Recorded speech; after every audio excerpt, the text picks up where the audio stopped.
கர்த்தருக்கு சோத்திரம்.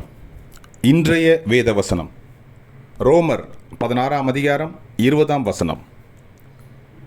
சமாதானத்தின் தேவன் சீக்கிரமாய் சாத்தானை உங்கள் கால்களின் கீழே நசுக்கி போடுவார். ஆமென். நம்முடைய கர்த்தராகிய இயேசு கிறிஸ்துவனுடைய கிருபை உங்களுடனே கூட இருப்பதாக. ஆமென். ரோமர் 16ஆம் அதிகாரம் 20ஆம் வசனம்.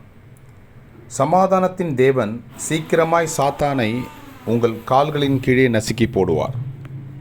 நம்முடைய கர்த்தராகிய இயேசு கிறிஸ்துவனுடைய கிருபை உங்களுடனே கூட இருப்பதாக. ஆமென்.